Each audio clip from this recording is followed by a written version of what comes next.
Aprende Derecho Civil. Ahora puedes seguir aprendiendo sobre derecho civil mientras vas conduciendo, coges el autobús, esperas esa cita o simplemente paseas por la calle. Con los siguientes podcasts de la profesora Esther Monterroso podrás seguir incorporando conocimientos de derecho civil mientras aprovechas tu tiempo libre.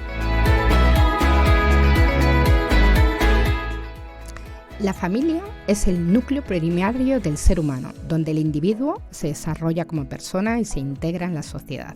Nuestro ordenamiento jurídico presta una muy especial atención a la protección de la misma mediante el denominado derecho de familia, donde se analizan figuras tales como el vínculo matrimonial y su ruptura o su interrupción, o las relaciones paterno-filiales y las de parentesco. El tema de hoy será precisamente analizar el concepto, la naturaleza y los caracteres del derecho de familia en España, así como sus transformaciones. Posteriormente, nos detendremos en el vínculo existente entre dos o más personas derivadas de su respectiva situación en la familia y los efectos jurídicos de este parentesco. De este modo, se señalarán sus clases, sus líneas y su cómputo.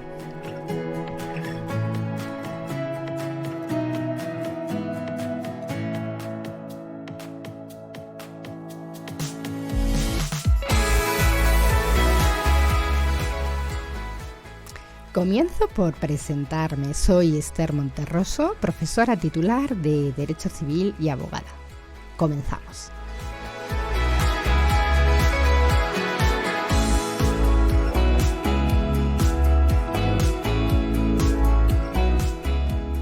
La familia, como institución social, se puede definir como una comunidad doméstica formada por un grupo de personas que se encuentran unidas entre sí por vínculos conyugales o de parentesco, incluyendo también, obviamente, a la adopción.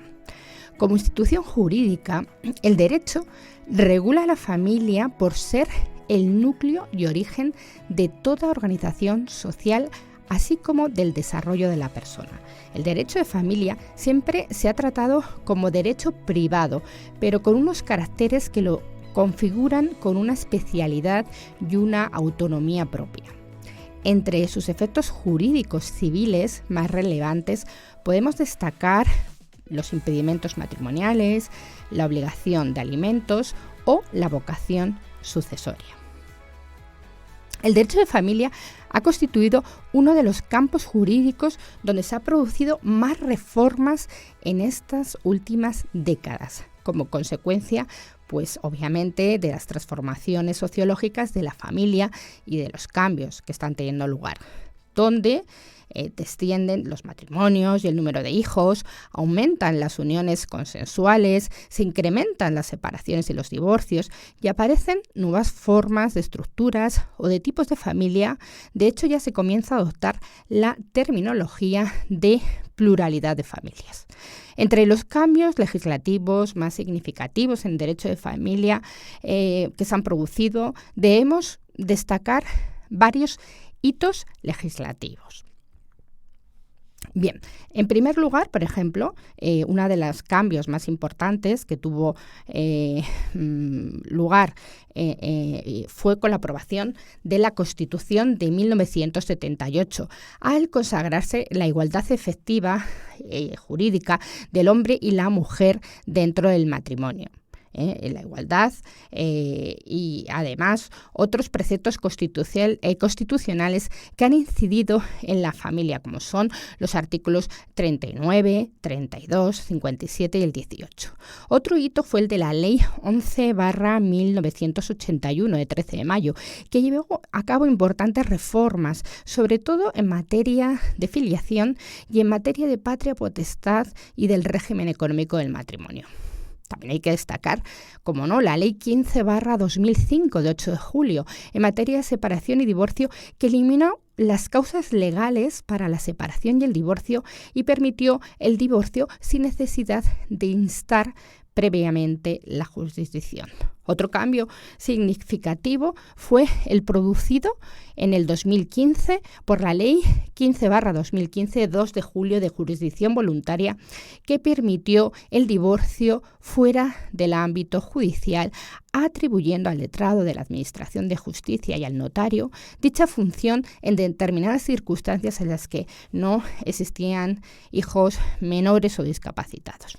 Y de manera más reciente hay que añadir también las últimas reformas legislativas en este ámbito del derecho de familia, llevadas a cabo por la Ley 8/2021, por la que se ha reformado la legislación civil y procesal para el apoyo de las personas con discapacidad en el ejercicio de su capacidad jurídica, la Ley Orgánica también de 8/2021 de protección integral a la infancia y la adolescencia frente a la violencia, o más recientemente la Ley 4/2023 para la igualdad real y efectiva de las personas trans y para la garantía de los derechos de las personas LGTBI. Bien, a continuación vamos a ver cuáles son los caracteres esenciales que encontramos en el derecho de familia.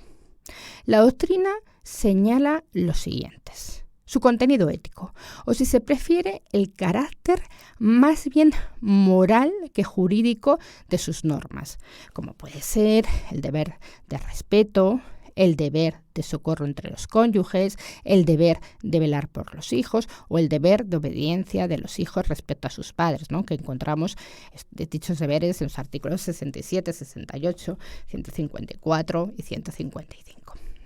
Por otro lado, otro de los caracteres es la prevalencia de las relaciones personales y del interés supraindividual. Es decir, aunque también se regulan relaciones patrimoniales, estas se encuentran subordinadas al interés supraindividual, al de la familia. El carácter de función, es decir, son derechos como medio para cumplir un deber. La limitación de la autonomía de la voluntad, ya que estas normas tienen por lo general la consideración de normas de orden público, por lo que son imperativas y de obligado cumplimiento. Solo hay cierta autonomía en las relaciones económicas, aunque subordinadas a estas relaciones personales. Y también, por último, entre los caracteres hay que destacar la indisponibilidad, ya que por regla general los derechos de familia son inalienables, intransmisibles, irrenunciables e imprescriptibles. Bien, una vez analizados estos rasgos del derecho de familia, es preciso detenernos en las relaciones de parentesco, ya que estas relaciones establecen derechos y deberes en materia de derecho sucesorio, de alimentos, en los apellidos, en los títulos nobiliarios, así como también en limitaciones relativas a los impedimentos para contraer matrimonio o a ciertas incompatibilidades, como puede ser para ser testigo, juez en un pleito o notario en el otorgamiento de un testamento. ¿Y qué es el parentesco? ¿Y qué clases o tipos de parentesco encontramos? Pues vamos a dar respuesta a continuación a ello. El parentesco consiste en el vínculo existente entre dos o más personas, derivada de su respectiva situación en la familia. Por ejemplo, por descender la una de la otra, como puede ser respecto a un abuelo o a un padre, o por tener un ascendiente común. Por ejemplo, dos primos que tienen como ascendencia común el mismo abuelo. Y hemos dicho que existen distintos tipos de parentesco. Pues bien, por un lado nos encontramos con el parentesco por consanguinidad, que vincula a las personas con un mismo tronco común, que este puede ser bien directo o colateral. Si es directo, es cuando se trata del parentesco de las personas que descienden unas de las otras o entre ascendientes. Por ejemplo, los nietos respecto a sus abuelos. Ahí hay un parentesco por consanguinidad directo.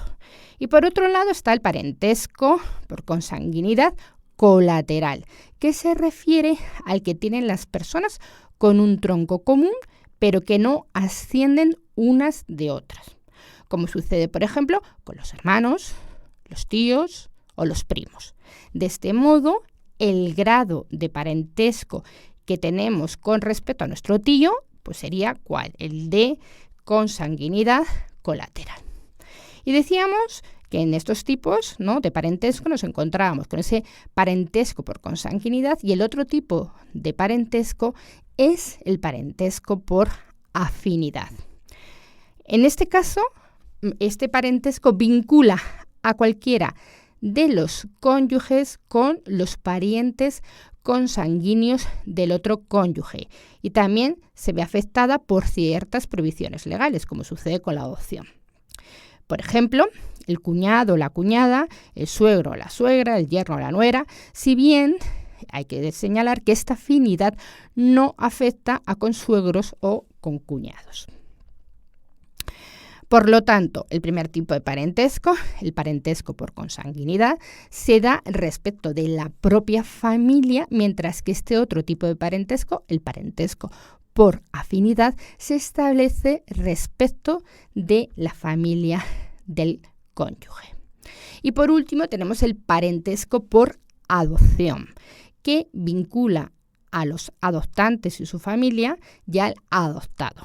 No deriva de la consanguinidad, pero genera los mismos efectos que el parentesco por consanguinidad.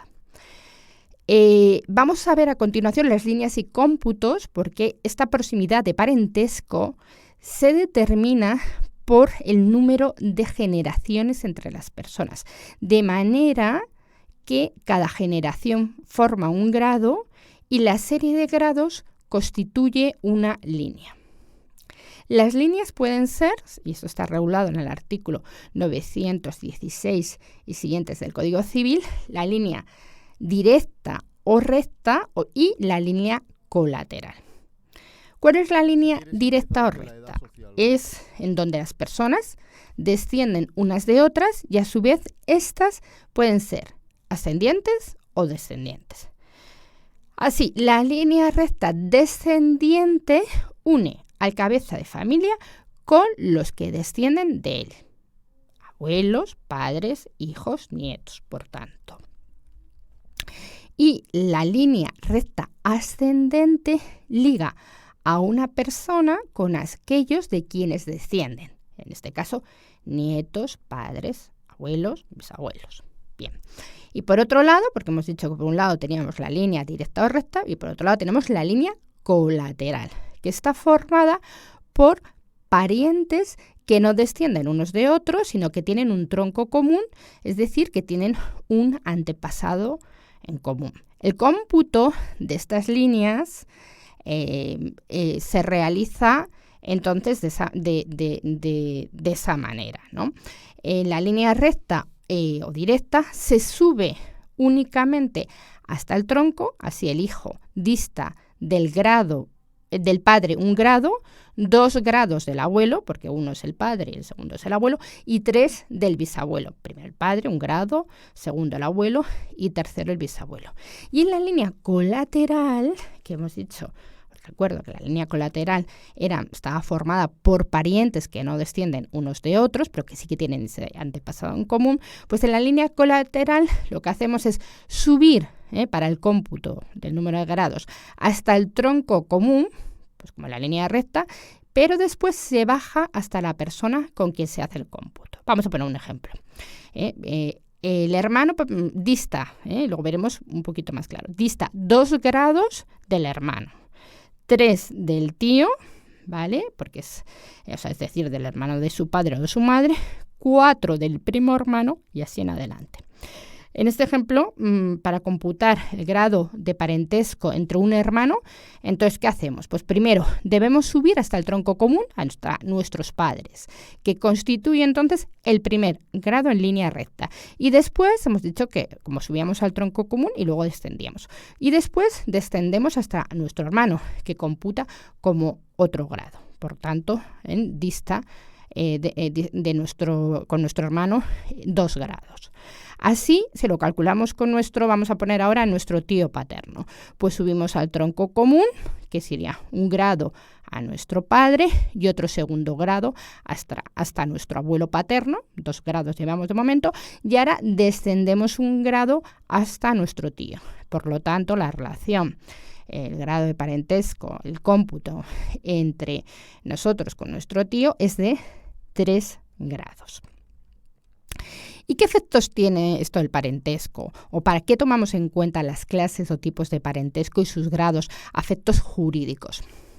Pues para establecer prohibiciones de matrimonio entre determinados parientes, como señala el artículo 46, el reconocimiento de los apellidos, si observamos el artículo 109, el deber de asistencia y alimentos de los hijos, el artículo 110, la reserva de la legítima a los herederos forzosos, los artículos 807 y siguientes, o por ejemplo, para efectuar la sucesión intestada a algunos parientes en conformidad con los artículos 912 y siguientes del Código Civil. Bien.